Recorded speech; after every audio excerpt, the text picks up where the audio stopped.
a new class.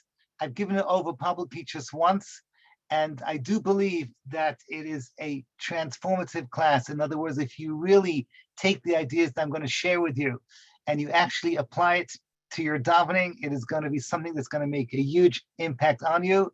So Be'ez Hashem Yisbarach, I'm very excited to give this class. Now, first of all, I wanted to ask everyone if you can get one of these, I think it's called a sitter, okay? This is my 100-year-old art scroll sitter. If you can get an art scroll sitter or any sitter so that you have in front of you, Shema Koleinu, you have it in front of you. So it's just going to make it just a little bit easier. And meanwhile, while you're getting your siddurim, a little l'chaim over here. Gewaltig. Okay, so just a quick reminder, those of you that have had me as a tefillah teacher, you remember that I speak constantly about the structure of the Shemoneh Esrei.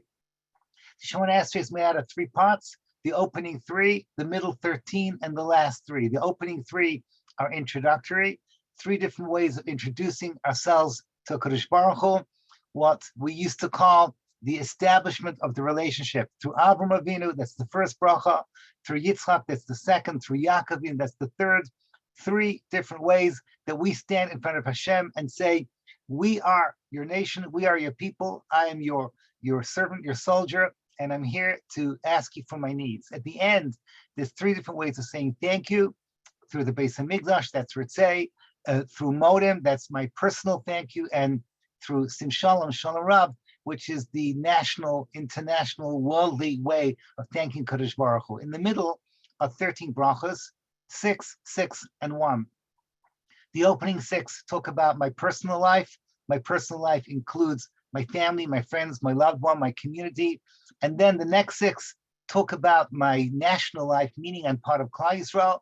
And we ask for all the big things, all the way up to asking for Yerushalayim and asking for Mashiach to come, b'mher v'yameinu. And then comes this enigmatic 13th bracha called Shema Koleinu that you have been saying since you were little girls. Admit it. Okay, we all say Shema Koleinu. Shema Koleinu is that bracha that's there. It's that 13th bracha. And some of you, when you look at Shema Koleinu, you remember that you learned in some class somewhere that this is where you can insert stuff, anything that's on your mind, and you would be correct.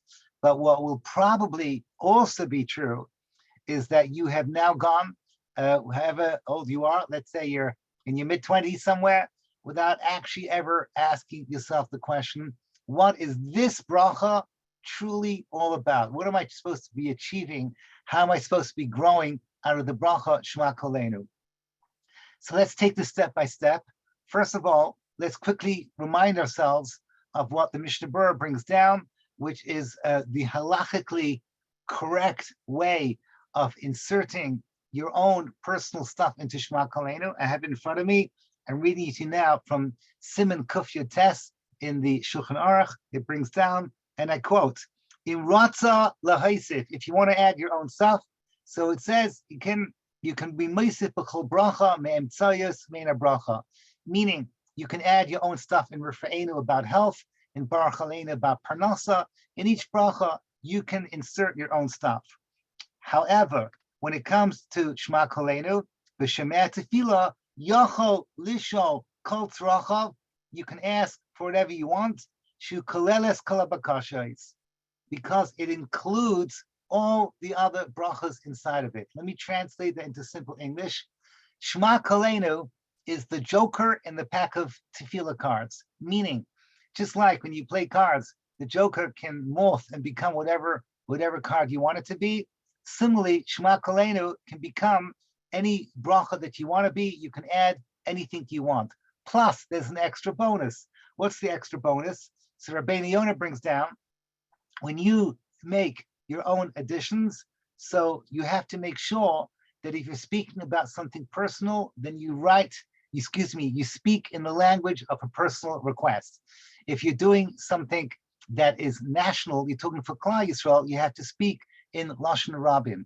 However, in Shema Koleinu, you can do whatever you want.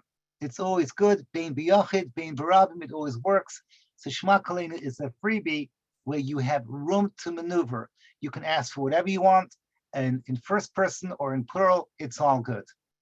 Now, before I continue, I would like to mention my Rebbe, Rav Moshe Shapiro. You're not going to like this. I'm going to say this anyhow. For some reason, I always get resistance from my wonderful students whenever I mention the following statements. Because you were taught since you were young ladies, you always taught Shema Koleinu, you add your own stuff.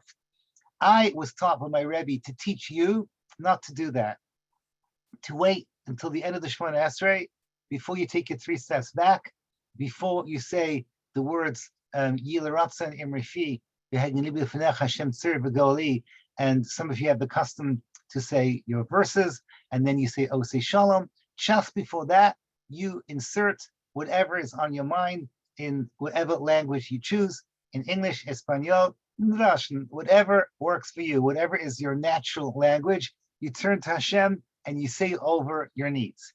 Why is it that my Rebbe, Rav Moshe Shapiro, Tzadik Zichron Livracha, suggests to do it at the end and not like the halacha states that you can do it in the middle and you can do whatever you want in Shema Koleinu?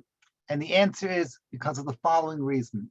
He explains that Shema Koleinu is part of the Shemoneh Esrei, meaning you're in the body of the Shemoneh Esrei. He said that once upon a time, when people made their own additions, they naturally knew how to speak, meaning they knew what it meant, the language of tefillah. The language of tefillah has a certain style to it. It's a certain, in Hebrew we say signon, right? You know how to add things. So for example, I always say a tefillah for my children, they should go on the Torah way, and it begins with so I say this introductory statement from the Chazon Ish, and then I say Shetarachim al Bona B'Noisai, then I mention their names, then I say V'tahafach Levavam, because Baruch Hu should turn their hearts around, and then it has a conclusion statement.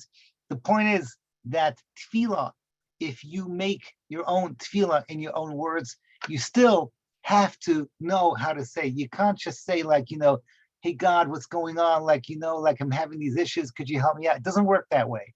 If you want to say something in the middle of tefillah, in the body of tefillah, it has to be written tefillah-tic. It has to be done in the style of tefillah. If you do it at the end, there you can say what you want, how you want, in whatever language you want, whatever style you want. It doesn't make any difference. At the end of davening, you are free to do it how you want. In the middle of davening, you got to be careful. So I always suggest, if you open up your art scroll, so you'll notice, for example, the art scroll does have in Shema Koleinu over here. Okay, you got the Shema Koleinu page. I don't know if you can see this over here, but it has a tefillah for parnasa, a tefillah for forgiveness. So those things have been written by the Arizal and others. So they are pre-existing written tefillos to insert into Shema Koleinu. That's all good. By the way, I would also like to add the following thing. It is my personal opinion, you don't have to listen to this, that if you make additions into Rafa'enu and into Shema Koleinu or into Hashivenu for Tshuva, always make sure that you don't do this on a regular basis, meaning I always suggest to do it once a day. If you daven twice a day, let's say you daven Shacharis and Mincha. So make, in Shacharis is where you daven for Parnasa or whatever it is, and then at Mincha, you focus on the words of Chazal, of the Anshe Knesset Gdola. Another example is for Shidduchim. I always say that Shidduchim is best daven for in Mincha time. It's the best time to daven, but leave Shacharis open.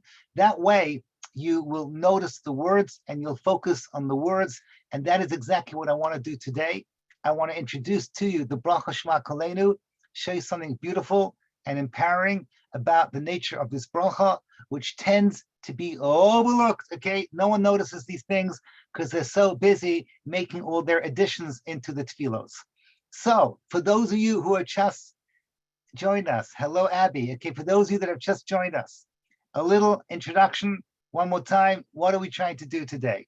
There is this bracha called Shema Koleinu. It is the 13th bracha of the Shemoneh Esrei. We have been saying this day in, day out. Those of you that daven once a day, it could be that you said this hundreds and hundreds and hundreds of times. And we never stop and ask ourselves, what is this bracha different from all the other brachas? What are we trying to achieve with this bracha? So I'm going to do this as we always do, by asking a bunch of questions. on the bracha Shema Koleinu, and then we're going to be looking for a theme. We're going to be looking for the big theme that puts everything together and then tie it up in a little wrapping paper, and hopefully you will take it with you into the world of your tefillos. So, ladies, are you sitting comfortably or driving comfortably? Then we shall begin. Here we go. Question number one. Shema Koleinu is the 13th need that we have in our brachos. So the brachos, as we mentioned beforehand, have essentially 13 needs. I need to think. Hashivenu, if I'm off the track, I need to get back on the track. Slachna, I need Hashem to forgive me for the things I messed up in the last 24 hours. Re'ena v'anyenu, my social stress. Rafa'enu, my health stress. Baruch Aleinu, my money stress. And then we talk about our national needs, the Kaaba Shofar Gadol, Jewish unity. We ask the Kadosh Baruch Hu for the return of Jewish leadership. We ask the Kadosh Baruch Hu to take care of the Malshinim. The Kadosh Baruch Hu should take care of the Tzaddikim. Then finally we talk about Yerushalayim, and then we talk about Mashiach. Beautiful. Suddenly we're saying Shema Koleinu. What is our 13th need?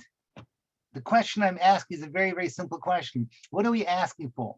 Hashem, please listen to our tefillas. Like, duh.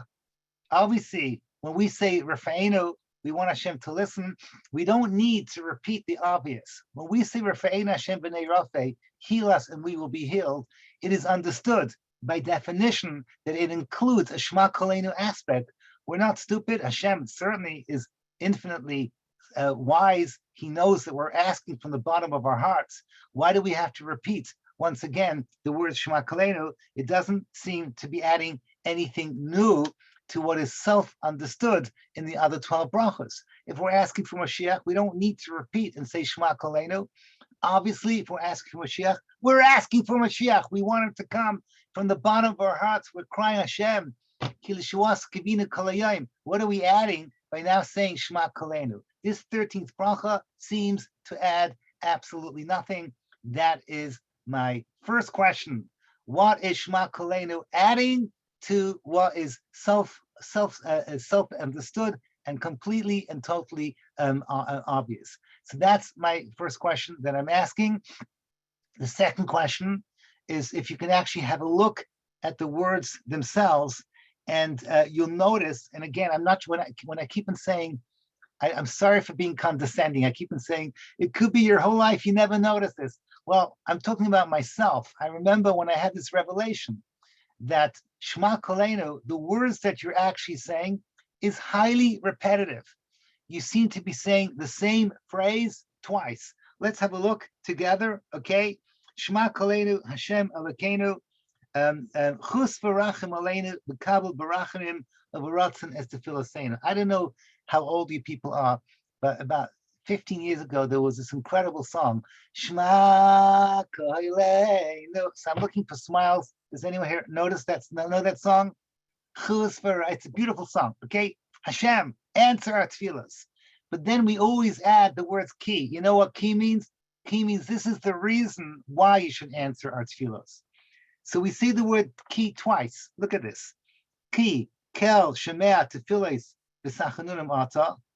So the reason why is because you are a God that listens to tefillos and tachanunim. Tachanunim means when we implore to you. From the word chanina, we ask the Kadosh Baruch Hu to take care of our needs. Ata, you're the one that does it. Shkoyach, okay? Now we know why you should be listening. But we don't stop there. We keep on going. And we say, don't leave us empty-handed. Why ki? Second time ki. You're the one that listens to the tefillos of Klal Yisrael, barachim, with mercy. So the word ki appears twice, and each time it just seems to be saying, with a little bit of poetry, basically the same idea. Nothing new is being added. It seems to be highly, highly redundant. So what is going on over here? I'm not going to bog you down with the micro details, but I would like to answer that the first time you say ki, it uses the words kel, right? Kel is Hashem of Chesed, the powerful God of Chesed, and it says the word tachanunim. Tachanunim means to entreat with you. The second time that it says kel, it says ki. It doesn't say the word kel, but it says ki ata shemeh tefillas amchi savarachamim, and is preceded by the words umulfanecha malkeinu. So suddenly, in the second phrase, Hashem is introduced to us as a king. This has happened many times throughout the davening that we refer to Hashem as a king. But here, the first time, we ask Hashem, so to speak, as a Kel, as a God of Rachamim, and the second time, we're asking HaKadosh Baruch Hu to hear our tefillos as a king. So we go from Kel to Rachamim. So what is going on behind the scenes? All of these questions will be revealed. By the way, I will summarize the questions in a moment. I'm going a little bit fast because I would like to finish on time so that you guys can go on and do all the important things that the young ladies do when they're busy with their lives. So here we go. Okay.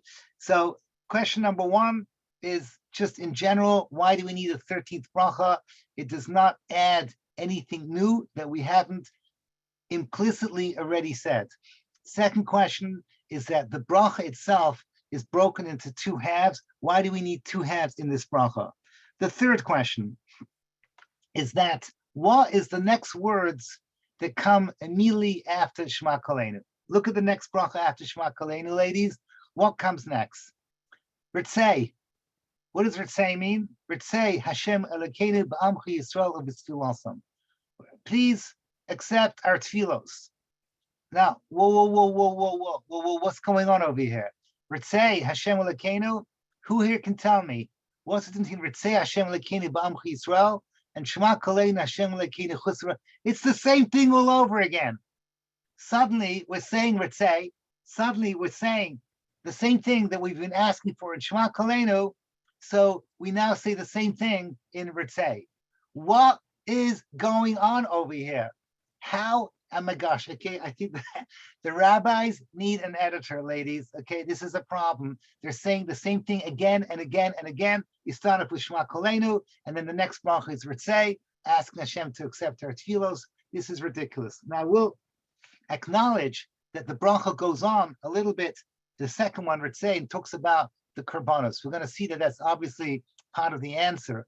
But the point I want to make is that the words Ritzei Hashem Elokeinu b'amchi Yisrael v'tfilasam and the words Shema Koleinu Hashem Elokeinu seem to be almost identical requests. God, answer our prayers. Hashem, answer our prayers. And I will say to you, as Billie Eilish would say, duh, like this is the most obvious thing in the world. Everyone knows that this is what we want. Why are we standing in front of you? Why are we pouring our eyes out? Because Baruch Hu should listen to us. Okay, then two small questions. The fourth question is that why is it that Shema Koleinu comes after our request for Mashiach? So the simple answer obviously is you've got 6 and 6 and then 13. Really, it's got nothing to do with Mashiach. But we're going to see in a moment when I quote to you the Gemara actually goes through the 19 blessings of the Shemoneh Esrei. The Gemara is going to say, no, Shema Koleinu can only exist after we have asked for Mashiach. So for some reason, whatever we're going to say about Shema Koleinu is intimately connected to the bracha of Mashiach that precedes it. So you go like Yerushalayim, Mashiach, Shema Koleinu, Ritzei. Ritzei is the korbanos. So you've got over here, you've got Shema Koleinu is, so to speak, a link between a request for Mashiach to come and a request to get the korbanos in the Beis Hamikdash rolling. So in the middle comes Shema Koleinu. And then the final question I have, I think it is, yeah, it's the final question, is why Shema Koleinu? Right? The word kol means our voice. So listen to our kol. The word kol is not such an expected word over here. Shema Koleinu, obviously we know that it's Shema Koleinu from the song, because it would sound Shema Tfilah. It doesn't make any sense. But really, the word kol is not something that has been introduced here in the Shemoneh Esrei. Really, it should be, I would have had it as Shema Tfiloseinu. Like at the end of the bracha, Baruch Atah Hashem, Shemeh Tefillah. Hashem, you're listening to our tefillos. So say, Shema Tfiloseinu. That's, or Shema Bakasha Seinu. It's the 13th Bakasha. Shema Bakasha Seinu. Shema Tfiloseinu. Why are we focusing on the word kol? Okay, senoritas, this is the end of the part of the class where I ask questions, and now I'm going to get to the hard stuff. Quick reminder: I've asked 5 questions. Number 1, what is Shema Koleinu doing there at all? It doesn't seem to be adding anything new that's not implicit in our previous requests. Second question is why is Shema Koleinu written seemingly the same idea twice? The word ki, because, comes twice. The third thing is, hold on, let's say, I have to, 1 second, please. Just switch my phone off. Power off. There we go. Okay. The third thing is that the third question is that Shema Koleinu and Ritzei both seem to be saying very, very similar ideas. Hashem should please accept our tefillos. The fourth one is the positioning of Shema Koleinu after Mashiach. And the fifth one is what's with Shema Koleinu. Shema Koleinu. The word kol, which is my voice, listen to my voice. Why not say much simpler and to the point, listen to my requests or listen to my tefillos? Those are my questions. And now, drum roll, please. Let's give some answers. That's why we're here. Let's give some answers over here. So the first thing is that whenever you learn tefillah, wherever you're teaching, some of you are already teachers, wherever you learn about tefillah, the first thing that everyone asks, I don't know if it's the first thing, but amongst the first things that we always ask is, what is the purpose of the whole structure called prayer? Prayer is something that seemingly is not only redundant, but could easily backfire against us, which means that you and I know Hashem is infinitely smart, infinitely powerful, infinitely capable. He knows us in all our previous Gilgulim, in all our reincarnations. He knows us infinitely deeper than we can ever know ourselves. And why don't we just turn to Hashem and say, HaKadosh Baruch Hu, look, here's the deal. We think we know what our needs are, but you always know best. Do what's best for us. So we actually do that in a sense, because at the end of davening, we say the words, Yeh l'ratzon imrefi, HaKadosh Baruch Hu, make sure that whatever we say is really what you want. Some of you ladies are in shidduchim, so if you're smart, the first thing you do is you tell Hashem, please God, make sure that this guy is the right for me, because I don't want to be a Rabbi Nissel statistic. Okay, I don't want to be one of those people who makes mistakes. So it's not gonna happen to me. But HaKadosh Baruch Hu, I think this guy is right. Let's say you say, I think this guy is right. So if it's not right, Hashem, let me know as soon as possible, etc., etc. So we do that. But in reality, that's not how tefillah is set up. Tefillah is set up that we tell HaKadosh Baruch Hu what's on our mind and we fight for it. Rashi says, Vayigash Avram, when Avram is davening for stone, Rashi says, Vayigash lemilchama. Avram Avinu says, this is what I want. Nothing more than to save stone. So, and you will be like that as well. And Yitz Hashem, when you stand on the chuppah, you're not going to daven if and maybe, or Yitz Hashem, when you have your first child and you ask whatever it is, everything should go smoothly. All these things are not ifs and buts. You don't want to give Hashem the option of putting you through Yisurim, even though you know that ultimately Hashem does everything out of love and everything that's best for us. But you have your opinion, and the nature of tefillah is that we give over our ratzon. So I'm going to read to you. I wrote this down in my notes. The language, I heard it from my Rebbe Moshe Shapiro. I don't know why, but it's beloved to me to quote him, even though it's like obvious. He says, Yesh hanhaga tfua b'yesodat habriya. There's a way Hashem, something he put as a foundation in creation. Shahabriya lo nivret kabriya levad. Okay, it's not created on its own, but rather Elohi Nivret biyachad im tefillas ha'adam. Creation was created with tefillah. I have to explain to you what he just said, because this is such a powerful statement. And it's, if you've never heard it, it's like a major recalculating what my Rebbe is saying. And once I say it, it's like obvious, but it's a whole new way of thinking.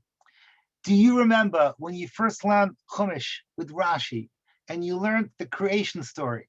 You learned Bereshis Perek Aleph and Bereshis Perek Beis, the story of creation, the story of Adam and Chava, everything we learned in kindergarten, and then again in high school, and then again in seminary, we learned the story of creation. There, in creation, it says the following thing, that Kadosh Baruch Hu suspended the rain, that the rain could not fall down until Adam, meaning Adam and Chava, davened for it. V'Adam ayin la'avodas Adama. Rashi brings down until man prayed, so the rains would not come down. Just a quick definition of the word rain. What's the Hebrew word for rain? Geshem, right? The same as Gashmis. What is rain? Rain is something that comes from the higher worlds, which is Ruchnius, that comes down and becomes something that sustains the physical. So all of rain is symbolic of the higher worlds interfering with the lower worlds in a way that the lower worlds can be sustained. So that's the way it goes. So all Geshem is the essential symbol of the higher worlds, so to speak, flowing in to the lower worlds, comes through a cloud and comes down onto your plants, or whatever it is, your wheat field, so that humanity can sustain itself, is a marshal, is a parallel for how everything from the higher worlds sort of smooths in to the physical world. That's why rain is called Geshem, right? Geshem means something ruchani, shehit Geshem, that comes in a healthy way and sustains the Bria. That was created through the tefillah of Adam and Chava, meaning all interference of the higher worlds into the lower worlds needs tefillah. Without tefillah, then the creation is incomplete. So this is actually it's a crazy thought. You and I are partners in creation. Hashem waits for our tefillos, so to speak, to do the last act of the creative process. Hashem doesn't do alone. Because Baruch Hu says, this is the way it's going to work. 7 days I'm going to create man. Once man is creating, man has to daven, and then I do the final act of creation. I let the higher worlds come down and integrate into the lower worlds.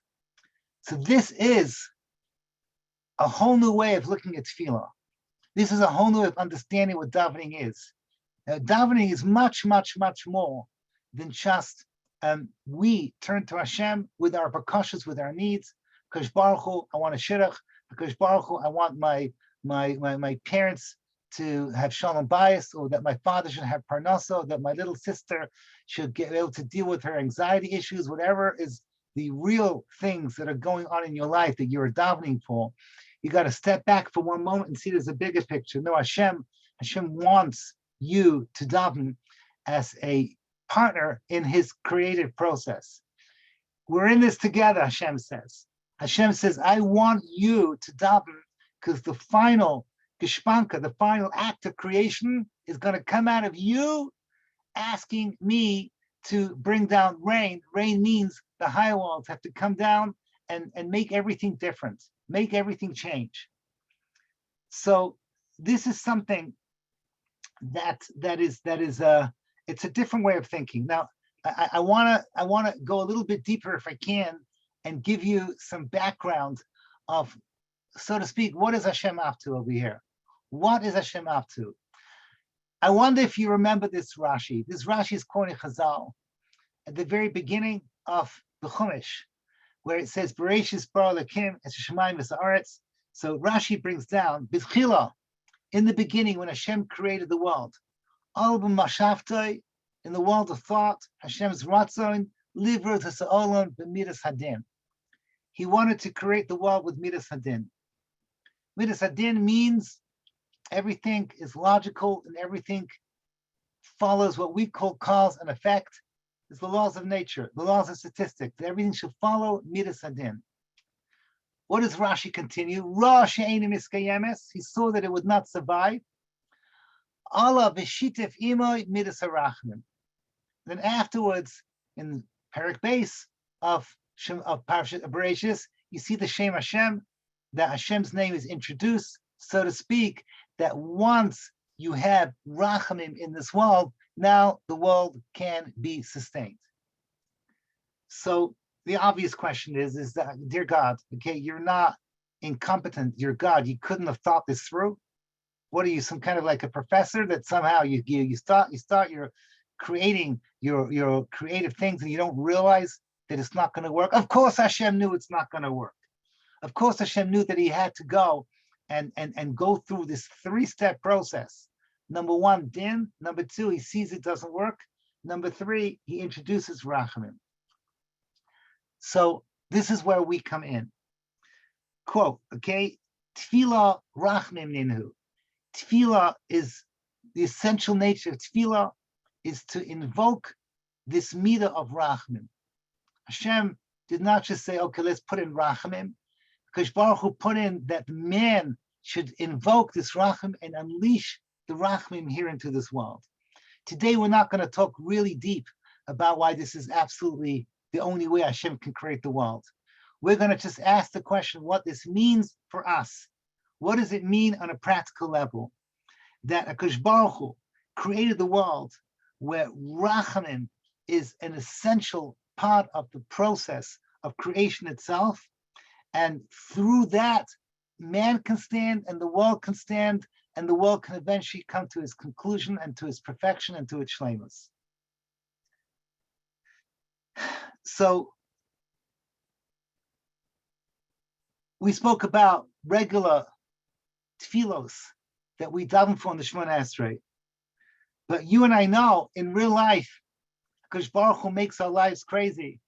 The 13 needs that we have are headlines. Right? Behind each need, let's say refuah, there's so much pain that goes on behind the world of refuah. There's so much struggles that goes around Re'ena V'Anyenu. I just gave this class in Romania. I gave the class, if you remember my class called The Mess and Stress. It's on Torah Anytime about social stress. Re'ena V'Anyenu V'Riva Ravenu. I gave it to Hashem Yerachem.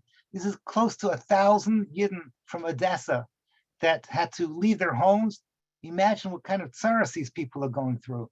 Imagine that you and your parents and your siblings were told you have to run out of your house and you're allowed 1 suitcase per family. And you run in, this is Erev Shabbos. On Shabbos, you're going in a bus. You're crossing 2 borders, Moldova into Romania, and you end up in this dinky hotel on the Black Sea. And they've been there for 3 months, these years. And I was just there with them, with a group from NCSY. These people are so inspiring. But these are not nebuchs. These are people, these are Yidden who had good jobs, and they were teachers and engineers and university lecturers. I'm talking about people just like us. And they suddenly find themselves with so many tsaras. Hashem says, turn it into tefillah. I gave you these problems. I need you to help me solve them through the power of your tefillos. Do you hear this? Because Baruch is, so to speak, begging us, turn to me and make me precipitate the rachamim. I needed to come out of your tefillos, out of your recognizing that every social issue that I have in my life, including, for example, every single one of us have people in our lives that drive us nuts. Nothing you can do about it. It could be a parent, could be a sibling. I'm hoping it's not, but it could be your coworker, could be your boss, could be your neighbor. Here in Israel, there's a rule. Every building must have one annoying neighbor. It's how it goes. So we all have people that annoy us in our lives. Because Baruch Hu says, in our tefillos, we say, Riva Rivenu, we turn to me. I put that person in your life, turn to me, I'll help you fix things. I'll help you fix all these things. So what happens is that be'etzem, what I'm trying to say is the following thing, that tefillah has 2 dimensions to it. Tefillah has a formal dimension that the Anshe Knesset Gdola recognize that Klal Yisrael are a nation that has to be, so to speak, the rachamim precipitators. And the official place where this all happened was the Beis Hamikdash. So Klal Yisrael as a nation, we have this ability to bring the higher worlds down to the lower worlds, Geshem, right, on the deepest level, to what was once the Korbanos, and the Avodah in the Beis Hamikdash, and everything that we learn about in Sefer Vayikra. But there's another dimension, and that is the unique suffering of each one of us. There's not a single lady in front of me. I just want to thank you, all of you that are showing your faces. It makes it so much easier to teach, but it's also very distracting because I'm dying to turn to some of you and say, "No, what's going on with your lives?" I really, it's like amazing. I'm actually saying, I'm not going to call her out, but one of my students over here, she's covering her head as me, she got married. I just remembered, oh my gosh, Abby, this is like, whoa, okay? This is like crazy. But you have real lives, okay? I know you guys have real lives. You're no longer in some kind of even then, when you were in seminary, it was never really a womb. It should have been a womb. But in a certain sense, you know that the world was much simpler back then. Now you're out there and the world has gone crazy around you. It's what Hashem wants. Hashem says, help me bring this world to its conclusion by precipitating the rachamim to the koyach of your tefillos. That's what he wants. So you have what's called the national tefillos that are symbolized with the Beis Hamikdash, and then each individual with the tsaras and the challenges that we're going through. Let me read to you from the Rambam. The Rambam brings down, okay, when he gives us the definition of the mitzvah d'oraisa of tefillah, he brings down, this is halacha aleph in tefillah, in Perek aleph. You need to serve the Lord your God. Zet tefillah, avodah over here means, okay, this is the avodah of the Beis Hamikdash with the Kohanim and so on and so forth. The service that people have to their king. That's what the Rambam says. But the Rambam over here, he's not saying explicitly, but I'm telling you this is what he means. This, va'avadatem, is the avodah corresponds to the Beis Hamikdash. That is what we ask for in the bracha called Ritzei.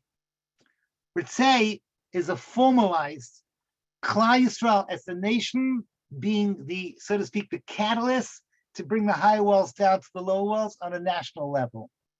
So when we say Ritzei Hashem Elokeinu b'Amcho Yisrael es b'lasam, there we're asking something specifically connected to the Hashem es ha'avodah l'divrei veisecha, to bring the avodah, which is the formalized system of connecting the high walls to the low walls. Yerushalayim Kodesh, which is where I am now, is where the high walls and the low walls actually meet. In this place is the Beis Hamikdash, and there is the natural place to connect the high walls to the lower walls through the avodah of the Beis Hamikdash. Today we have it as tefillah. But there's something else, is each one of us is a unique story, and there'll never be another Rivka Chanowitz. Okay, I'm sorry, but you're right in the middle at the moment, or a Sarah Cinnamon, or whoever it is. Each one of you is unique and special in this world, and that means you have your own story to bring out, and Hashem gives you your own challenges, and that you have a bracha called Shema Koleinu. So what does Shema Koleinu do? Shema Koleinu is my personalized story to bring down rachmim from this world with my own personal needs and my own personal challenges.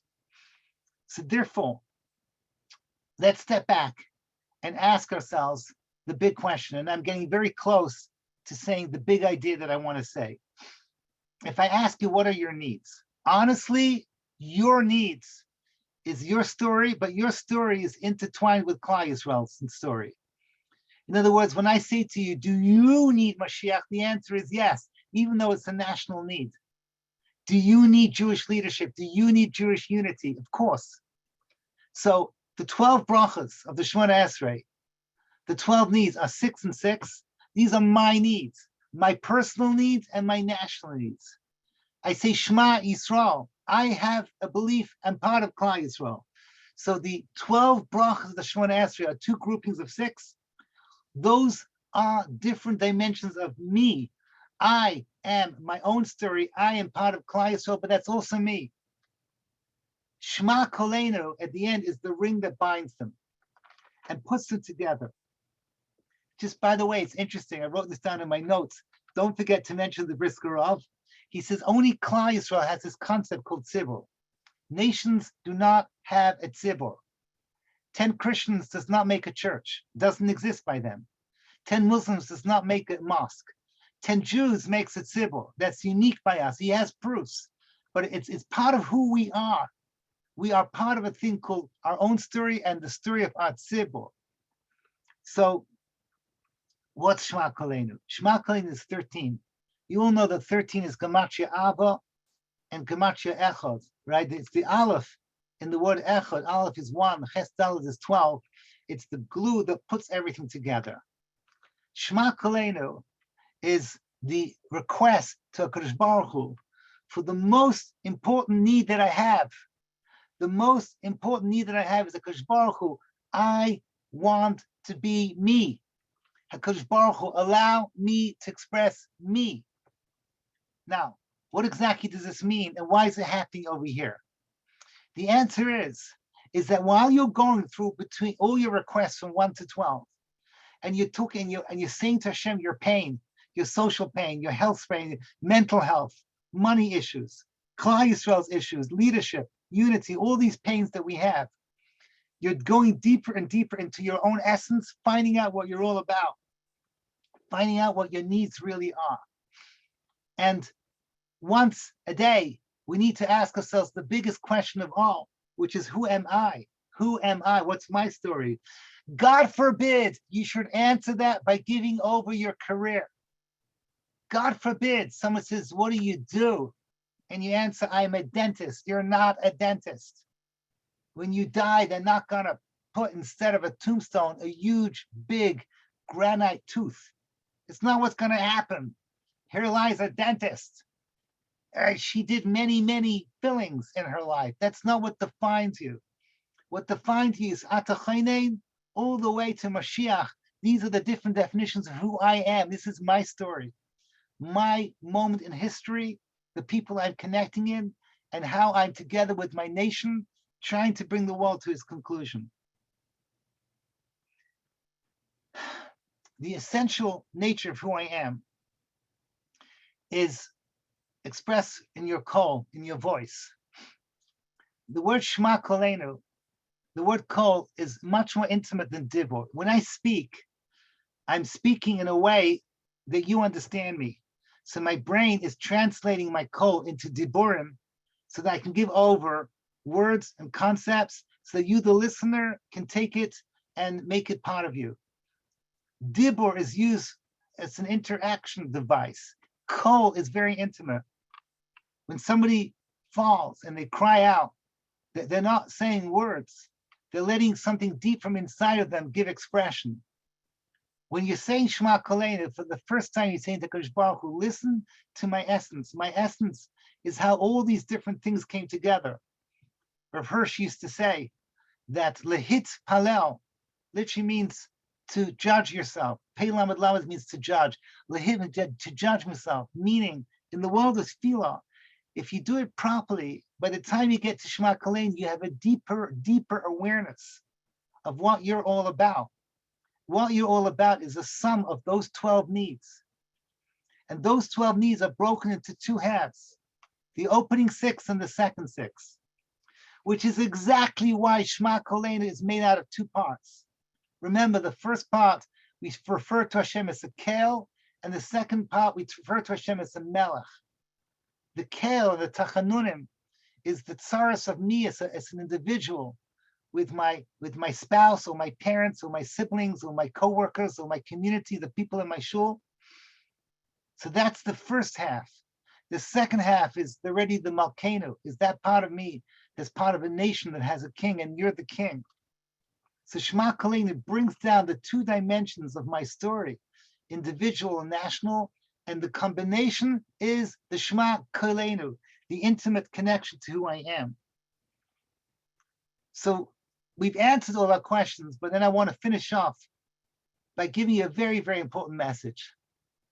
Shema Koleinu is the self-discovery moment in tefillah. Shema Koleinu comes exactly after we've gone through the whole process from 1 to 12, and we've reached that thing, Mashiach, and everything is coming together, and everything is the way it's supposed to be, so then we're ready to get to the 13th level, is to be in touch with ourselves. It comes after Mashiach, because if you say, Rabbi Nissel, what is the most important job of Mashiach? And I will say to you, finding out what you are all about and telling you what you are supposed to be doing with your life. The king, Mashiach, the Navi, Mashiach, the leader, Mashiach, the most important job is to go up to Sarah and Racheli and Atara and Esther and Chaili and Abby and Yehudis and all of you, and all of the ones who just have numbers. Each one of you, he's going to come to you and say, this is what you're supposed to bring out to become that perfect you that you're supposed to be. And when you say Shema Koleinu, you're giving over to Kadosh Baruch Hu a unique need. It's different from Ritzei. Ritzei is part of Klal Yisrael as the Avodah. Ritzei connects to my needs, connected to the Beis HaMikdash. But Shema Koleinu is my needs connected to me, myself, I. If I was giving this class in the 3 weeks, I'd be focusing on Ritzei. But today, we're focusing on Shema Koleinu because of that incredible need to be me, myself, I. We use our kol, and the kol is that intimate part of me that expresses what I want to bring out here in this world.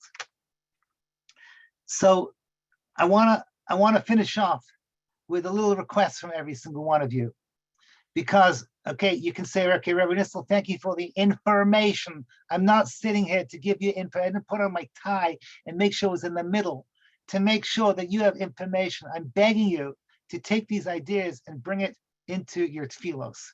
And if you can't do it into your tefillos, at least step back and recognize. Don't allow yourself to fall into the trap that the Mesilas Yesharim says in the introduction, is that your life gets sucked in to all the little things you have to do. I have to have a paper to write, I have a job to run to, I have a shirk day tonight, whatever it is, I have to make my vacation plans. So your life becomes a series of pratim, and each one of them is very important for you, but you never step back and say, what about me? Who am I? How does everything fit together? What's my kol? What's my intimate kol? Your intimate kol has got nothing to do with money. Money is a tool. Your intimate kol has nothing to do with health. Being healthy is your tool. It's got nothing to do with your relationships. Your relationships are also a tool. Ultimately, it's you and a Kadosh Baruch Hu. That Kadosh Baruch Hu put you into this world to bring out the shleimus of the world, that you are a key player. That Kadosh Baruch Hu says, I need you to take this world from Midas Hadin to Midas Harachim. That's how the world comes to its conclusion. So I want to give you all, I'm here in Yerushalayim Rakedesh, and when the month of Tammuz is already, you're the bracha that people like you should be the solution to all the tzaras that we have, that you should be the ones to precipitate the Midas Harachamim by turning din into Rachamim. As Hashem is brought together, we'll be able to say Ritzei with the real Beis HaMikdash. Thank you for honoring me by listening, and I wish you all that tzlach in the world. Take care and all the best. Thank you so much. Thank you so much. Thank you. Thank you. Thank you.